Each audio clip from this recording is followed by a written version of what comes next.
episode 4 here on P3. This is Ian Plaskoff with you. And today we have someone who should be playing in a game tonight but is not. It is a dual lineman on the Brebeuf Jesuit football team. It's Conway Zhang. Conway, welcome to the show. Thank you. So I'm a little curious. Do you know why you don't have a game tonight? I know it's a matter of Cardinal Ritter not having the amount of players, but do you know the reason as to why? Yeah, I'm not sure about the exact reason why we don't have a game tonight, but the rumors floating around is that like a lot of the Cardinal Ritter players are injured, and then they lost last week's game, 71-0 to Lutheran. So they just want to, have 1 week off to regroup to make sure their team is healthy and to make a run to the playoffs. Yeah, that's understandable coming from that standpoint. So for you, what is it going to be like having kind of a free weekend here? Yeah, I mean, I'm definitely bummed about not having a game to play. This is my senior season. I want to play as many games as possible. But yeah, at the same time, on the positive side, it's time for the team to regroup. For me to rest, my body and everything, and mentally focus and prepare for the Garen game next week. Yeah. So football season's always tough, but you have had a kind of unorthodox journey to playing football. So we're going to get into your various moves in a bit, but when did you start playing football? I started playing football in 5th grade, my second year in America. So tell us a little bit about, you said that was your second year in America. So what came previous to that? Yeah, so my parents, they were studying abroad in America. They grew up in China, studied abroad in America for grad school, and that's why I was born here in Indianapolis. And then when I was 1, my family decided to move the family back to China, to Beijing. That's where I grew up. They wanted to move the family back to Beijing so that I can, learn about my culture, my language, and then just, my way of life. And then in 4th grade, my parents decided it's time to move my sister and I back to America because, just for the better education system here. Yeah. So obviously when you were 1, you probably didn't know about U.S. society at the time, but then you went to China and you came back for a second time. So what were the most noticeable differences of moving back to the United States from China? Like differences between the two countries? Yeah. I mean, I think over here it's a lot cleaner here, and like a lot of people, they're nicer here, but I really do miss my friends and family back home in China, and also the food, of course. Yeah. Back in China, that's a huge plus. I see on your Snapchat stories, you always post pictures of food you're eating, and it looks really good. I'm not gonna lie. So I know food is an obvious difference. How hard was it to adapt back to U.S. lifestyle? Because obviously, one, you're not gonna get that kind of authentic food here, but then there's also just overall the lifestyle here is very different from China. So how hard was it for you to adapt back to U.S. society? In the beginning, it was pretty hard because you gotta know, I didn't speak English when I first came here. I remember specifically this one funny story on the airplane on the way here from China. This flight attendant asked how are you to me, and I said I'm 9. I couldn't even tell the difference. Yeah. Between how are you and how old are you, but since I got here, in the beginning it was tough. Didn't know language, but when you're put into that situation where you're forced to learn English in order to make friends and also to do good in school, I was actually able to learn English pretty quick. I was able to become fluent in English in about 3 months. Wow. Yeah, and then a lot of that was actually due to sports because the first thing that I watched on American TV was ESPN. Yeah, I remember it was Monday Night Football, the Eagles versus the Colts. Yeah. And so I'm assuming that American football is not very popular in China. Um, I don't know. You can correct me on that if I'm wrong. I don't know. Um, but like you said, that might have been your first exposure to American football. Is that like watching ESPN that one time Eagles Colts? Did that make you decide to start playing football? Uh, yeah, definitely. Like you said, American football is basically non-existent in where I came from in China. They think that the sport, they actually make fun of the sport sometimes for being too barbaric. Um, but yeah, being able to watch the Monday Night Football on ESPN, I was really intrigued by the physicality of the game, um, by the teamwork, intensity, just every part of the game. You know what I'm saying? Yeah. Just really something that intrigued me, and something that I said I immediately wanted to play. And in China, what was like the most popular sport? I'm not sure. Um, probably basketball and soccer. Really? Yeah, Okay. and then also of course ping pong. Yeah, Mm. actually soccer was actually my like first ever sport. The first sporting event I watched, it was like 2014 World Cup final between like Brazil and Germany. Yep. Yeah, so yeah, I was actually first into soccer, um, and also basketball is like pretty big in China too because of Yao Ming, Exactly. Yeah. and yeah, just a lot of like Chinese NBA players. Yeah. I remember watching that World Cup game. I think I was at summer camp, and the room where they had it on, like the big screen, was completely full. So I was watching it like through the window outside of the building, and I'm so excited for the World Cup to come in. When is it? Like this winter, right? Yeah, this winter Yeah, in Qatar. I've actually started to get more into soccer. Last episode, Stefan Bose tried to convince me to be an Arsenal fan, and he succeeded, I will say. Yeah, Um, I'm an Arsenal fan too. there you go. Yeah. Okay, so Stefan, congratulations, you won me over. Um, yeah, I think it's really fascinating how passionate people are about their soccer teams, and there's so many that you'd think that it might like like for smaller teams it might be a little bit like more difficult for them, but every single team has their chance, Right. their like home stadiums, their games are all electric and full. It's not like what you usually see in American sports. Like the less popular teams, like smaller teams, like say, I don't know, like for here, like the Indiana Pacers in the NBA. Yeah. I hate to say it, but it's a small market team and it's not very popular right now, and they're not very good. But like if you take the Indiana Pacers of a soccer league, it's still going to be the same energy as say like the Lakers. Yeah, it's huge. Like every club in soccer, doesn't matter if it's Europe, Asia, South America, like they all have a huge like following, a local following. Yeah. Yeah. I still haven't picked up on the transfer window, but we're going to talk about the transfer window with you. So you came over after your sophomore year from Carmel High School. And as we were talking about last episode with Jake Rosenberg, Carmel High School is about 5,600 students Right. compared to here where it's about 850. So there are a lot of differences, and especially in the athletic program, it's very different. So I would love to hear your reaction when you first came here and reacted to the football program compared to Carmel. Yeah. Like you said, the Carmel football program have like tons of kids. Yeah. Like each position has like 30, 40 kids. You know what I'm saying? I mean, not each position, but like some of the positions, like receivers, all that. I'm pretty sure like D-line, they had like 20 kids just on D-line.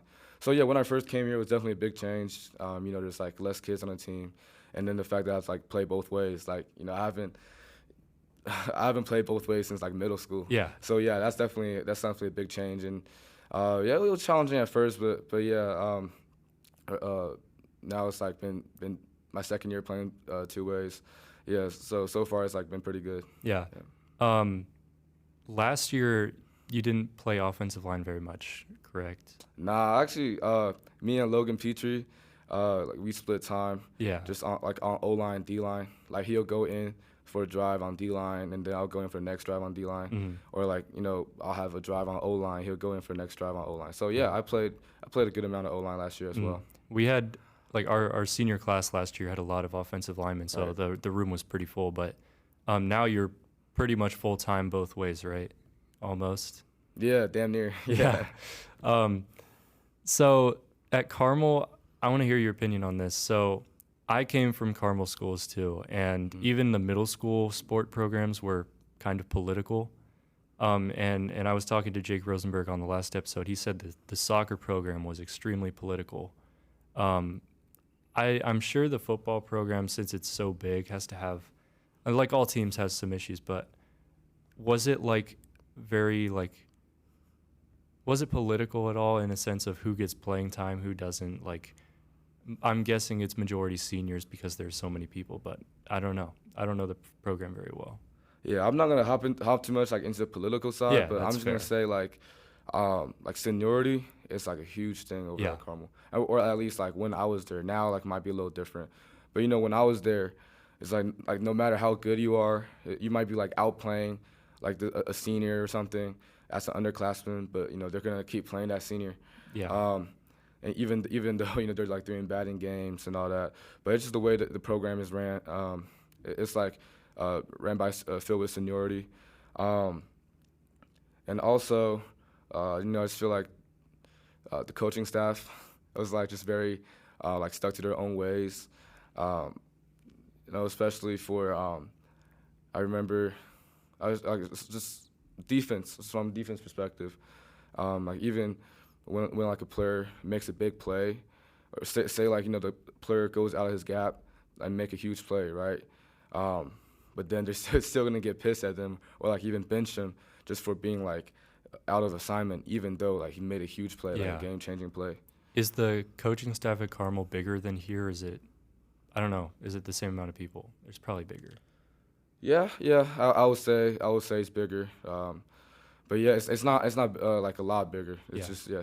And obviously, coaches have different coaching styles. But were practices? Was there a different environment around practice at Carmel versus here?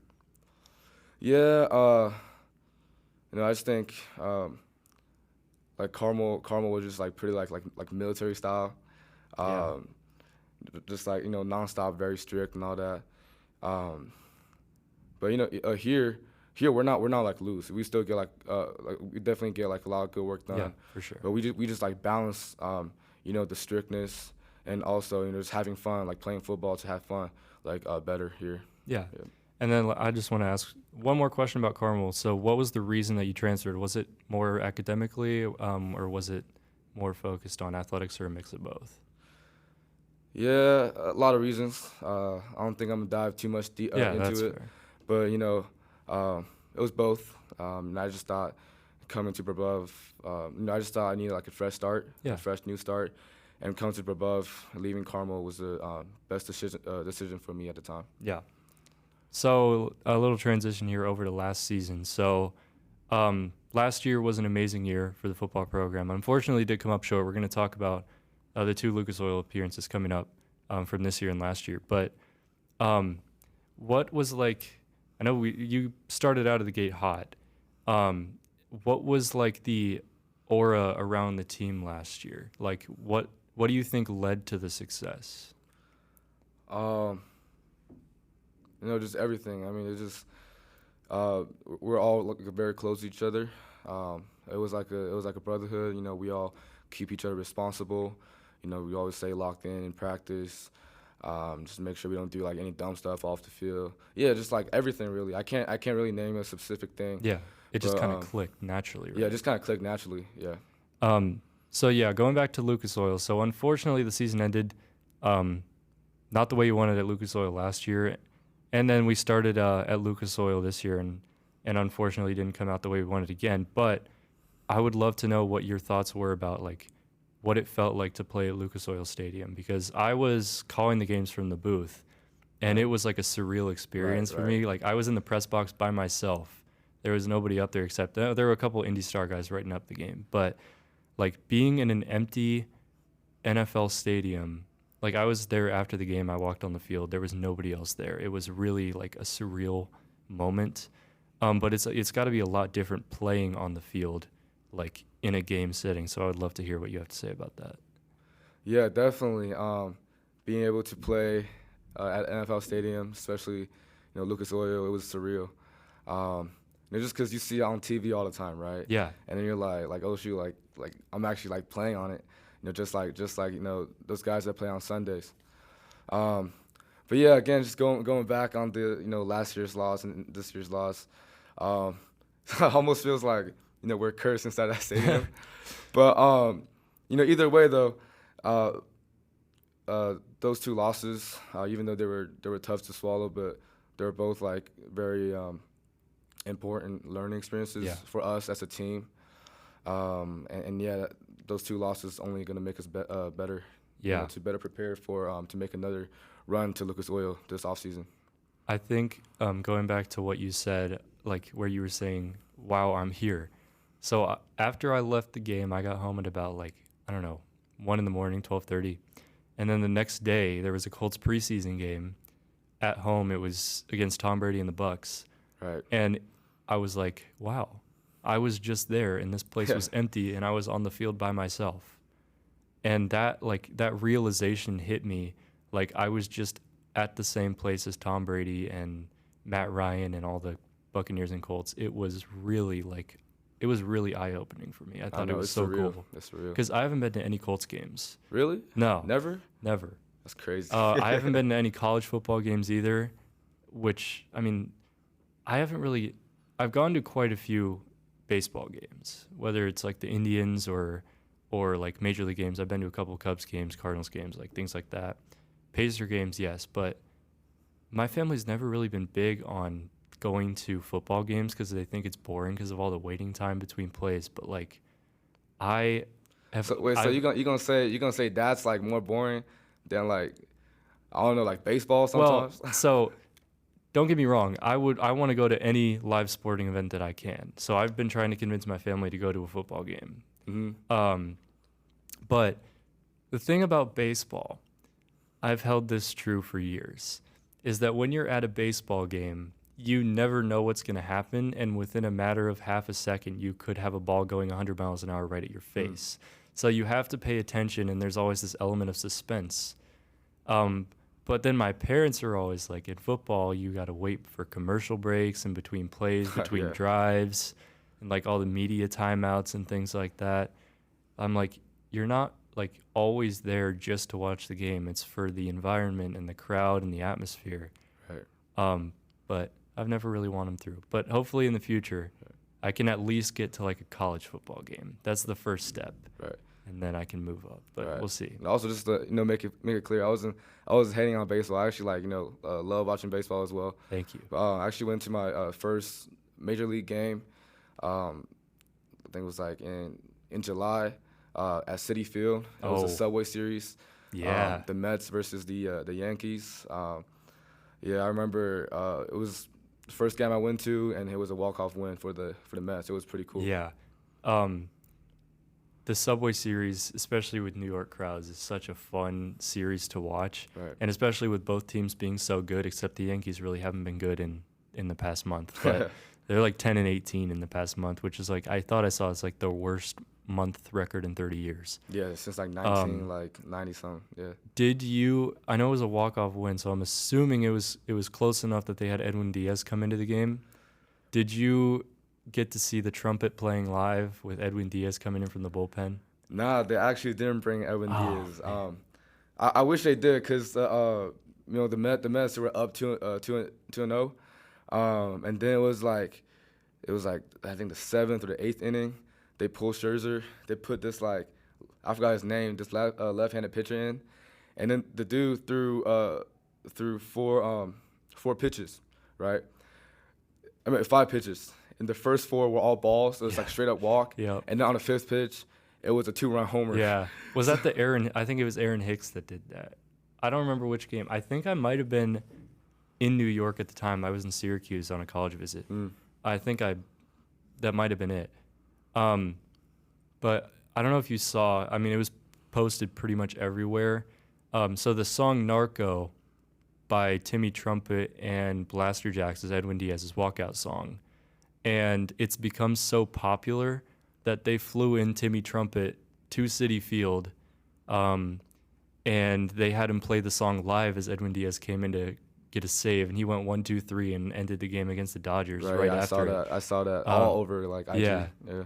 Um, and that game, I watched that game live, and it was in the 7th inning. Brandon Nimmo robbed a 2-run homer to save the game, and then they brought in Timmy Trumpet. They did. It was just one of the coolest baseball things I've ever seen.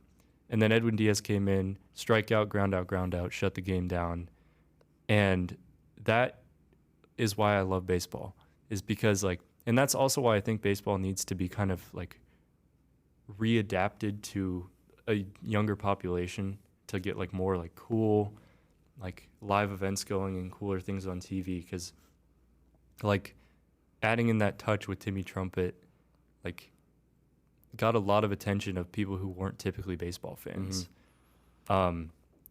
And I wish they would do that more with other teams and other songs and things like that. But Edwin Diaz has usually not been good in his career, but ever since he started that walkout song, and it's been really solid. Right. And it's a shame you didn't get to see him live while you were there. But I did get to see Pete Alonso home run, Yep. and then in the end was tied up.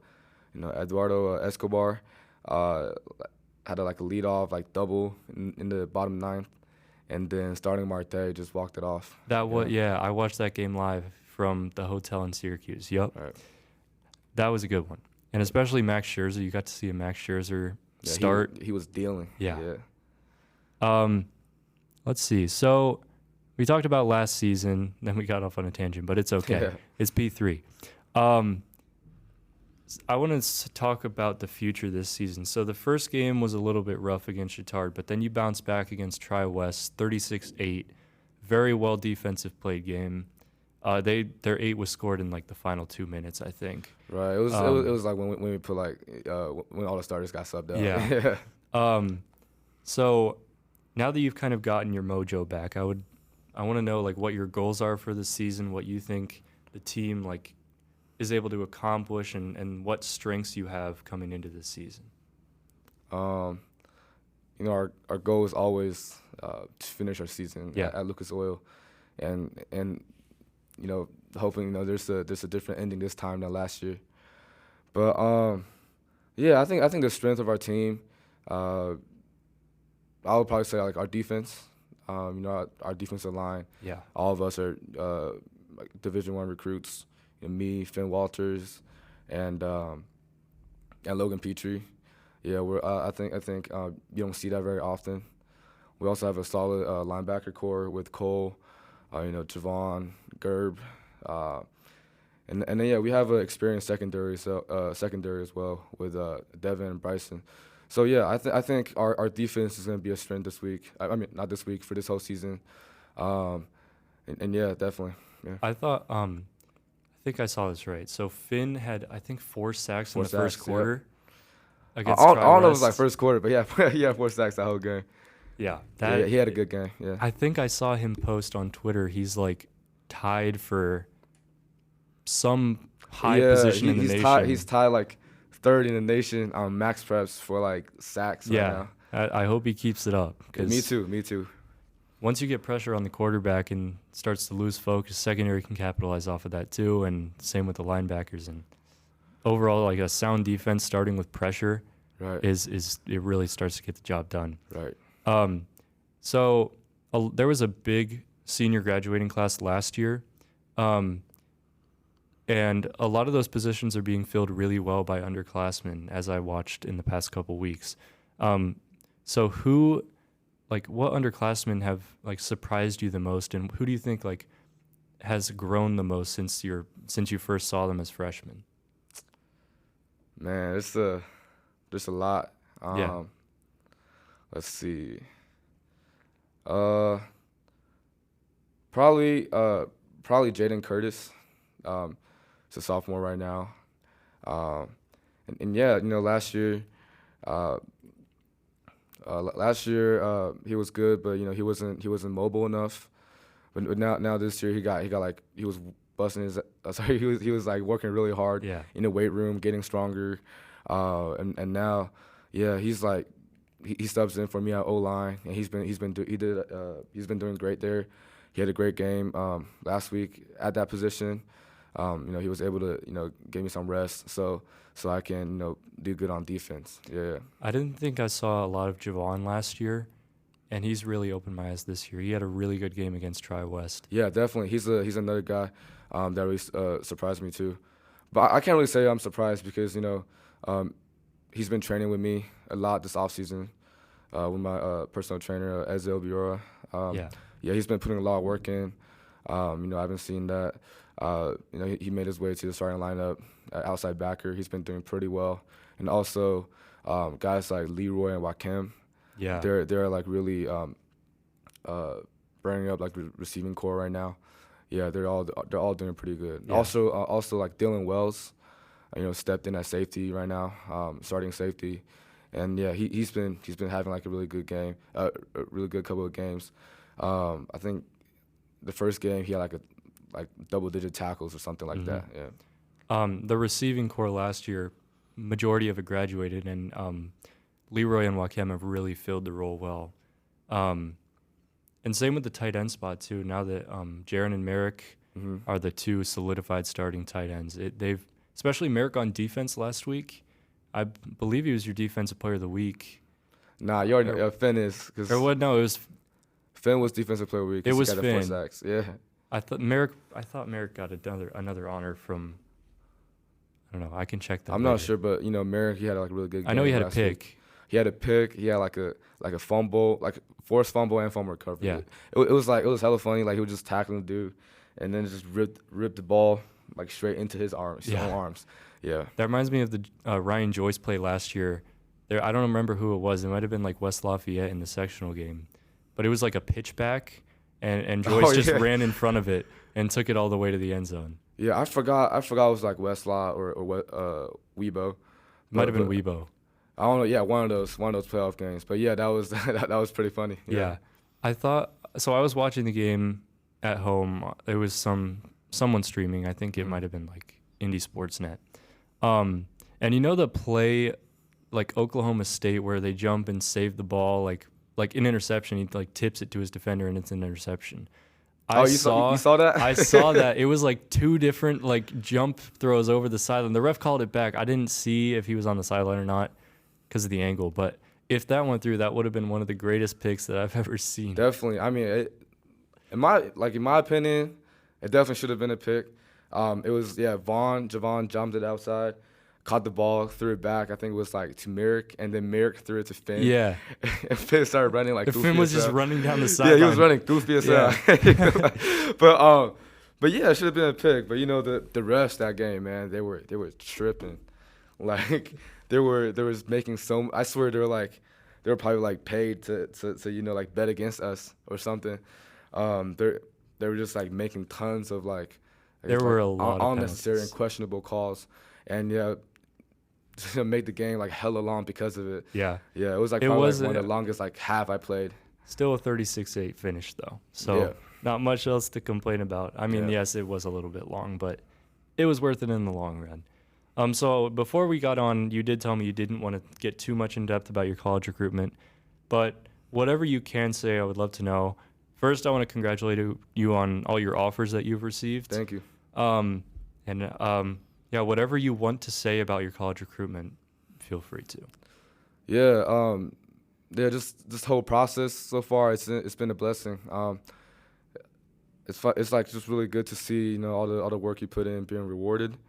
Got a couple D1 offers, got a couple D2s, a couple D3. I got like offers from all levels. I'm just keeping all my options open. I'm not the type of guy that just want to say like really like tunnel vision on just D1 ball. I want to go to a school that's like that. I want to go to a school that has offers great football, but also great academics as well. So yeah, I'm keeping all my options open, D1 through D3. Yeah. And I follow you on Twitter, obviously. I've seen all the times you post your offers, but there was one where I got to see it live, and we were in the middle of AP Lang with Miss Fable, and you got the call. I can't remember who it was from. It was Butler. And the whole class was just rooting for you. It was great. Miss Fable like yelled so loud you had to apologize to the coach. Um, I like that was the first time I've seen someone get offered. Um, and I thought that was so cool, and I was so happy for you at the time. Thank you.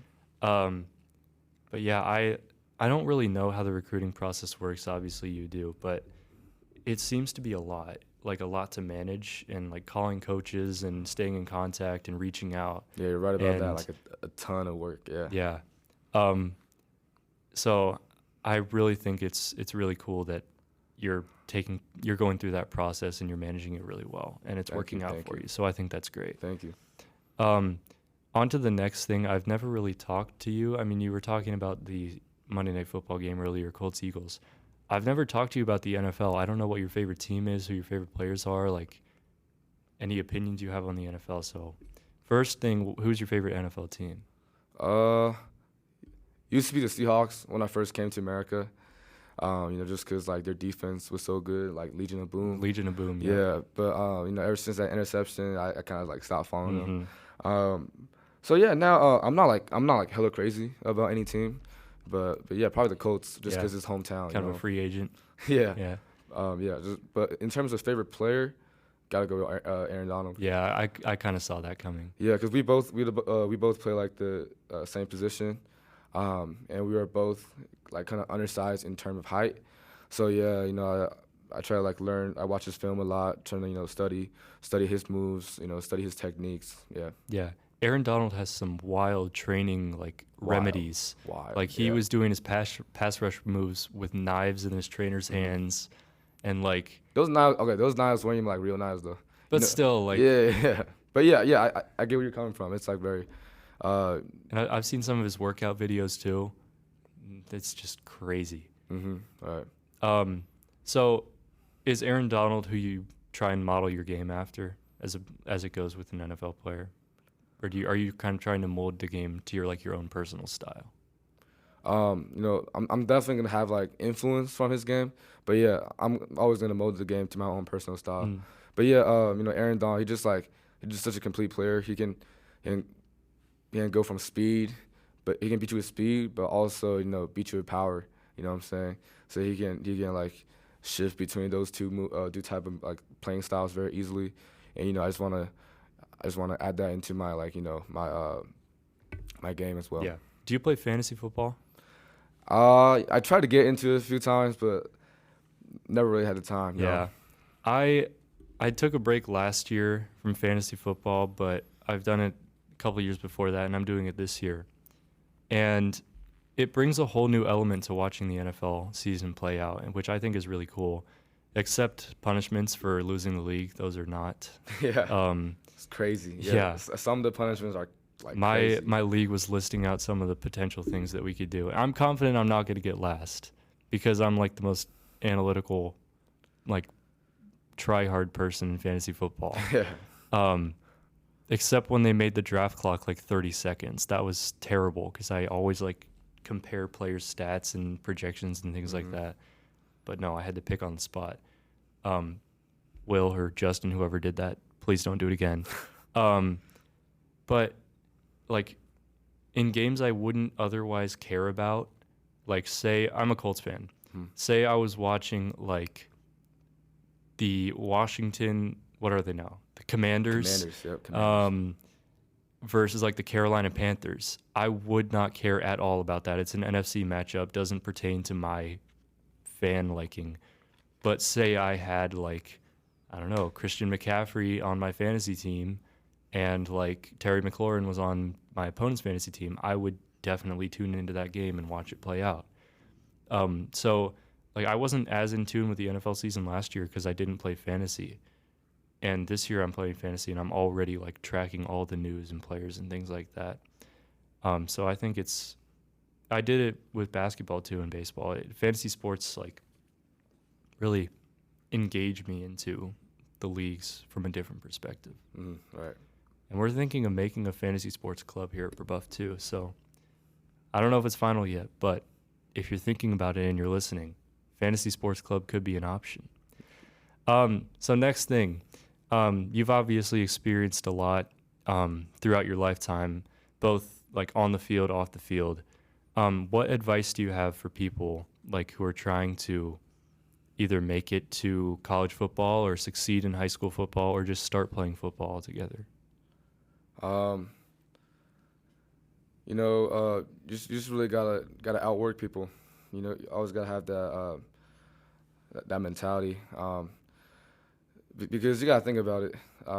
If you want to play college ball or you want to be the best player on your high school team, um, you know, everybody else is working too. You know what I'm saying? So if you really want to stand out, you just gotta work a lot harder than other people. Like say, like just going to team practices, team lifts is not enough. You gotta do training on your own as well, on your own time, extra sessions to really elevate your game. Yeah. Yeah. So we're going to start wrapping it up here. So shout outs. Do you have any shout outs you want to make? I always ask this question and I get a lot of different responses, so I would love to hear it. Yeah, first of all, shout out to my day one, my homie. He from HSC. You probably know him, Ref Stevenson. Ref, yes. Yeah, that's my boy. He's killing it out there on a basketball course now. He's going D1. Mark my words. Also, just shout out to all my teammates, all my coaches, and especially the D line, Finn and Logan. They're my brothers. We look after each other all the time. We keep each other responsible. Spend a lot of time with each other. Yeah. Also, just cause they asked, like a lot of people asked me to give a shout out because they know I'm gonna be on your podcast. Michael Garver. Yeah, we had Garver last time. Yep. Garver, Ahmed. They're some real ones. Yeah, they were like my first friends coming into Brebeuf. So yeah. And with Garver, if you were listening last time and Garver was complaining about me not following him back on Twitter, I did it. So Garver, there you go. You don't have to complain anymore. There you go. And I had a shout out for you. I was talking with my coworker, who his name is Griffin McConnell. Oh, you know Griffin? I know Griffin. He's my coworker.